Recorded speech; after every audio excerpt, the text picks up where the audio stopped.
Mesdames et messieurs, bonjour, ravi de vous retrouver, de vous accueillir pour cette 17e édition d'APID, Africa Pay and ID Expo ici à Marrakech, où pendant 2 jours, nous allons échanger autour d'une thématique absolument cruciale, le dynamisme, l'accélération numérique qui s'opère sur le continent africain, un numérique qui se veut sûr de confiance et particulièrement inclusif.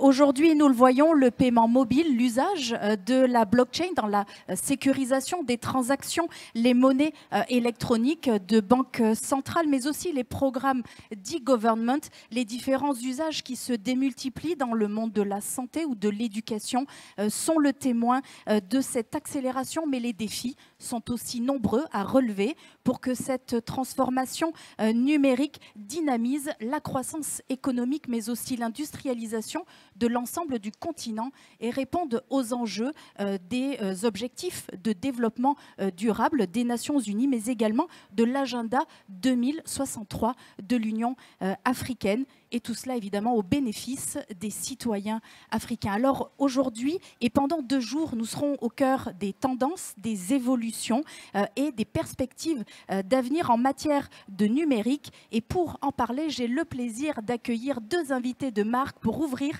cette très belle édition APID qui nous attend ici pendant 2 jours. J'ai donc à mes côtés Monsieur Hassan Emalaoui. Merci beaucoup d'être avec nous et de nous accueillir puisque c'est vous qui êtes l'orchestrateur de ce très bel événement et vous êtes donc le président fondateur de One Africa. On reviendra sur One Africa dans quelques instants et nous avons également l'immense plaisir d'accueillir à nos côtés Monsieur Abdeslam Alaoui Ismaili. Merci d'être avec nous. Vous êtes, je le rappelle, le CEO de HPS, un acteur emblématique, historique, si je puis me permettre, de cet événement APID et nous allons également revenir avec vous sur cet accompagnement qui est important pour vous, pour l'ensemble de la communauté et de la profession, mais également sur les tendances qui vont nous occuper, essayer de voir et de comprendre ce qu'il se passe en Afrique sur ces sujets. Cher Hassan, si vous en êtes d'accord, je vous propose qu'on débute peut-être pour essayer de comprendre un petit peu les sujets qui vont être abordés pendant ces 2 jours par ces invités très nombreux, très prestigieux aussi que vous avez réunis. On va parler de paiement, on va parler d'identité, de e-gov, on va aussi parler de cybersécurité. Absolument, une très belle édition en vue qui commence dans quelques minutes et qui se bouclera samedi 5 avec une journée de formation qui est organisée par APID Academy. Donc nous attendons plus de 1000 participants à cette édition 2024 d'APID, le Africa Pay and ID Expo, et 29 pays représentés. Et surtout, ce que nous voyons, ce nouveau concept qui est un concept salon. Nous avons graduellement, et mon ami Abdeslam ici est témoin de cette évolution, nous avons graduellement évolué d'une conférence qui a commencé en 2006 sur les moyens de paiement pour évoluer vers un concept un peu hybride sur les thématiques, mais puis qui a évolué vers un salon. Aujourd'hui, nous avons fait le pas. Tous nos partenaires et nos amis à travers le continent africain en sont témoins. Nous lançons dans la dimension salon, qui est un important projet pour le groupe et pour l'Afrique, puisque ça va permettre d'accueillir beaucoup plus de monde et plus de, disons, plus d'aura. Ce que vous dites est aussi le reflet finalement de ces tendances qui s'accélèrent sur le continent africain, puisque vous le disiez, vous êtes parti des moyens de paiement et aujourd'hui on voit que la sphère gravite finalement s'élargit avec la cybersécurité très importante. On en parlera, c'est un point évidemment beaucoup évoqué par Monsieur Abdeslam. Le Web 3 aussi, on va en parler, les fintech et donc tout cela on voit que ça accélère. Il y a une tendance où on voit que ça va très très vite en Afrique. Oui, exactement. Il y a surtout une convergence de tout ça et on le sent avec des poussées très très fortes dans les pays africains sur la dimension réglementation qui accompagne ces évolutions et tous les États sont en train de lancer des stratégies digitales qui incluent toutes ces dimensions et tout ça nécessite des échanges nécessite des connexions entre les gens. Et surtout pour nous, One Africa, nous sommes à 100% dans la coopération sud-sud. Nous avons été créés pour cela il y a une vingtaine d'années. Et notre rôle numéro 1, c'est de favoriser ces connexions entre dirigeants du digital africain de tous bords pour échanger leurs meilleures pratiques et leur expérience et leurs solutions afin de favoriser l'éclosion d'un écosystème africain qui puisse répondre aux attentes du pays, surtout des pays. Et répondre aux enjeux qui sont importants sur ce continent où tout va extrêmement vite. On l'a compris. Monsieur Abdeslam, effectivement, on l'a dit tout à l'heure, vous êtes l'un des pionniers, accompagnateurs de cette équipe de One Africa. Vous êtes un partenaire historique majeur de Apid. Pourquoi est-ce que cet événement est important pour vous, pour l'ensemble de l'écosystème ? Nous sommes en effet un partenaire historique et je voudrais minimiser l'apport d'HPS par rapport à l'apport de One Africa. Je crois que le plus gros est fait par One Africa. Nous venons proposer quelques idées de développement, mais je voudrais revenir sur un point qui est important.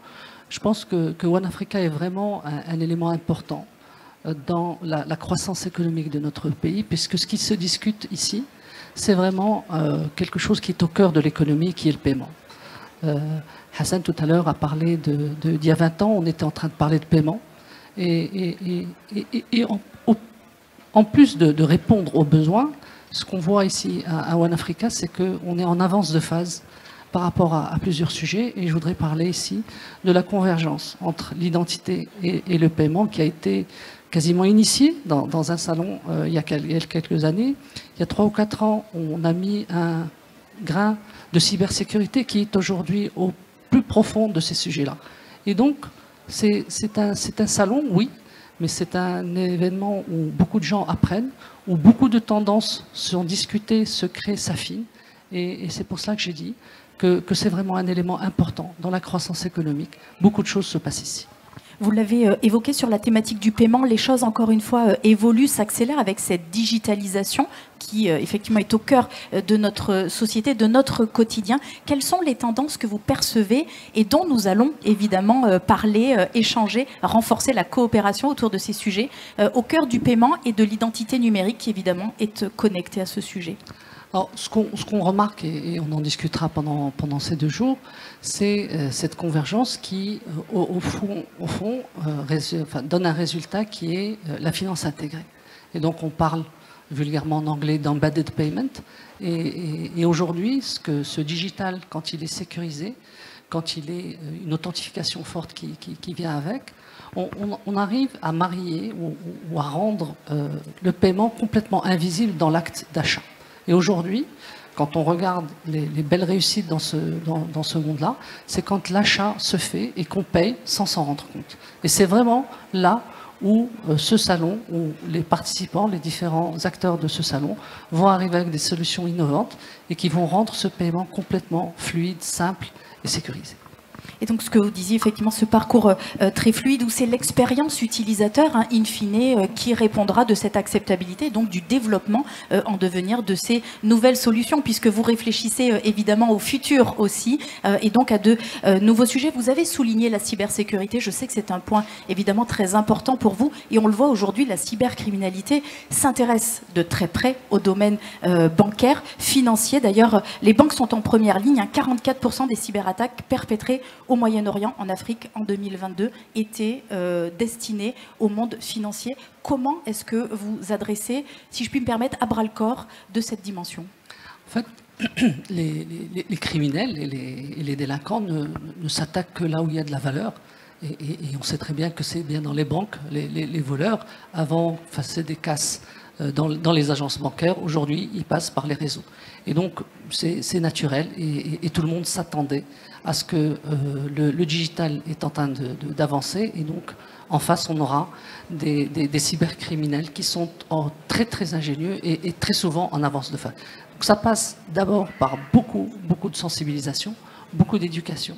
Et c'est par là que les cybercriminels vont être arrêtés. Donc c'est comme quand on avait dans les agences dans le passé, quelqu'un qui voyait quelqu'un rentrer qui était, excusez-moi le terme, un peu louche, en fait on prenait les précautions nécessaires.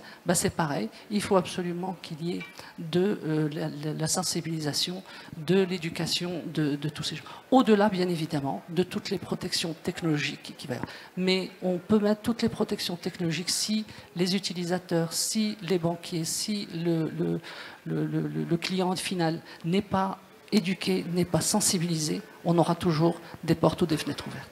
Effectivement, ce que vous disiez sur voilà, cette association, quand on parle cybersécurité, on pense tout de suite innovation technologique, mais n'oublions pas que le maillon fort sera certainement l'humain dans cette protection, ce rempart face à la cybercriminalité pour protéger nos actifs. Il y a un autre sujet que j'aimerais aborder avec vous, si vous en êtes d'accord, et je sais qu'il vous est cher également, c'est l'accessibilité, l'inclusion financière à laquelle vous travaillez beaucoup dans les projets que vous conduisez avec l'ensemble de votre communauté.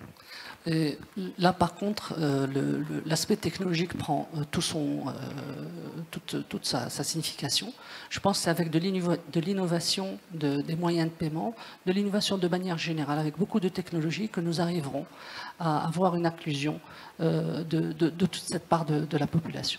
HPS, c'est quelque chose qui nous est très cher. Nous avons une équipe qui est dédiée à cela.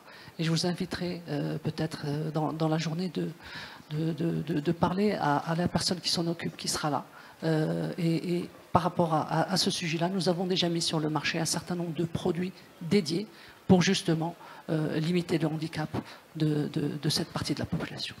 Puisque le numérique est au cœur de nos vies, il est important de ne laisser personne sur le bord du chemin et de prendre en compte l'ensemble des citoyens dans cette dynamique que connaît le continent. Cher Hassan, peut-être un mot, si vous le voulez bien, sur justement ce programme très riche qui finalement illustre l'ensemble des points que nous évoquions, le paiement, les évolutions, les tendances, les perspectives d'avenir. On aura même de la prospective, donc on va essayer de voir un peu ce que les prochaines années vont nous réserver. On va parler aussi beaucoup de cybersécurité. C'est un programme très dense qui nous attend pendant ces 2 jours. Un programme très dense en effet, plus de 80 conférences, 7 conférences à chaque moment de la journée sur ces 3 dimensions, donc paiement, identification, e-gov et cybersécurité. Chacun des espaces, bien sûr, a un programme spécifique sur les 2 journées qui répond un peu à ces attentes autant des entreprises africaines que des gouvernements. Vous disiez tout à l'heure la notion d'inclusion qui est devenue une chose extrêmement importante pour les gouvernements africains. C'est dans tous les discours des gouvernements, des ministres, des chefs d'État. Et nous, on essaye de capter ces discours et les transcender en conférences à travers nos différents événements. C'est important. Et là, dans le cas de Apid, c'est bien sûr l'inclusion digitale, tout ce qui s'ensuit, comment la financer, comment la sécuriser, donc c'est 2 jours effectivement de 80 conférences qui nous attendent et je vous invite tous à y participer. Voilà. On va effectivement suivre ces sujets, puis on aura le plaisir d'avoir un certain nombre de ces speakers ici sur notre plateau pour pouvoir permettre à ceux qui nous suivent à distance de pouvoir avoir accès aussi à ces informations et on découvrira des programmes sur l'inclusion qui sont particulièrement intéressants, en tous les cas certainement fédérateurs et qui peuvent inspirer aussi d'autres pays pour la mise en place. Vous le disiez, plus de 1000 personnes, 29 pays, cette coopération sud-sud, elle est clairement à l'œuvre aujourd'hui. Elle est plus qu'à l'initiative, elle est engagée. Et elle se passe ici, notamment pendant ces 2 jours. Comment est-ce qu'elle va concrètement se matérialiser? On va le voir notamment à travers des débats sur ce sujet. Oui, effectivement, la coopération sud-sud est notre ADN. À One Africa, depuis le premier jour qu'on a créé la structure en 2004, c'était inscrit dans nos statuts. Organisateur de conférences pour la promotion de la coopération sud-sud. Dans ce sillage, et avec un peu de recul, on réalise qu'on était un peu précurseur, parce que le débat de la coopération sud-sud n'a pris toute sa forme que vers les années 2010-2012, et il s'est accéléré avec tous les soucis politiques que que nous avons connus en Europe vis-à-vis de l'Afrique et tous ces sujets un peu sensibles qui nous dépassent. Et là, on sent que, surtout après Covid, on sent que les pays se cherchent entre eux. On a des pays qui nous contactent pour des événements régionaux pour leur pays à eux. Par exemple, on a un événement qui s'appelle Africa Postal Forum, qui en est à sa 9e édition et qui sera organisé au Burkina Faso.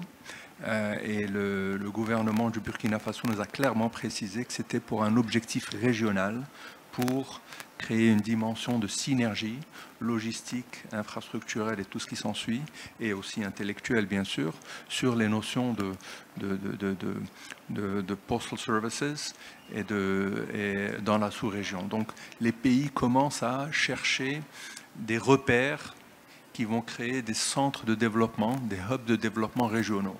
Et ça fait partie de la coopération Sud-Sud.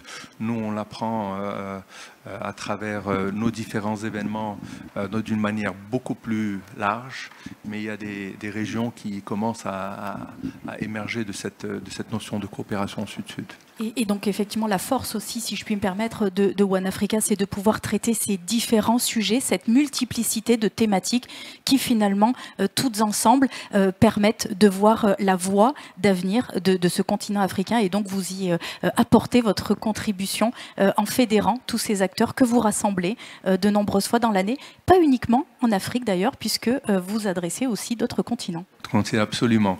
Alors pendant qu'on est en train de faire cet événement, on est en train de réfléchir aussi et travailler sur d'autres événements en Afrique pour la fin de l'année, notamment le Forum africain des infrastructures qui se tient à Dakar, notamment le Africa Digital Expo qui se tient à Kinshasa en fin d'année. Et donc nous couvrons 11 secteurs stratégiques qui sont les marchés de capitaux, les infrastructures, les ports, l'agriculture, la santé, et chaque secteur a sa propre conférence.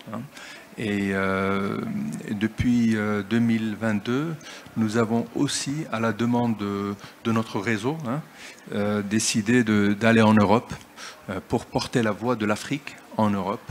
Nous avons commencé par un premier événement en Espagne en 2023, qui a donné naissance à une seconde édition en 2024 à Barcelone pour rapprocher les Africains de nouveaux marchés européens. Vous savez, l'Espagne a très longtemps été investie en Amérique du Sud pour des raisons culturelles que nous connaissons tous. Et aujourd'hui, l'Espagne se tourne vers l'Afrique, puisque c'est juste à côté, c'est à 15 km. Et en plus, le pays a beaucoup de choses à apporter à l'Afrique. Et même l'Afrique est en train de comprendre que l'Espagne peut être un partenaire stratégique, tout comme est la France, ou la Belgique, ou l'Angleterre, ou l'Italie. Un dernier mot peut-être sur l'innovation, parce qu'elle aussi, elle est au cœur de cet événement. Il y aura donc les Innovation Stage qui vont se dérouler pendant ces 2 jours. Et puis les Awards, et ça ce sera vendredi. Un petit mot sur l'innovation. Innovation, nous donnons la parole à tous nos partenaires dans des sessions un peu, disons, à l'anglo-saxonne, 30 minutes pour convaincre. Et nous donnons la parole à nos partenaires pour présenter leurs dernières innovations qui sont adaptées au continent. La plupart de nos partenaires sont des entreprises internationales et nous leur demandons d'apporter des choses qui parlent aux Africains et aux sociétés africaines et aux gouvernements africains. Voilà. Merci beaucoup, messieurs. Je me permets de vous souhaiter un très bon salon, un très bel événement pendant ces 2 jours où j'aurai le plaisir d'être à vos côtés, aux côtés de cette belle communauté qui se réunit ici à Marrakech. Évidemment, je vous invite à rester connectés puisque Apid TV va continuer pendant ces 2 jours. Nous parlerons donc de paiement, d'identification, d'identité, de EID, de programme e-gov, bien entendu, de cybersécurité, des tendances, des évolutions, mais aussi du futur qui se dessine pour le continent africain. Je vous invite donc à rester connectés. Merci de nous avoir suivis. Je vous retrouve tout à l'heure à 11 h pour parler défis et opportunités dans le paiement mobile. Merci.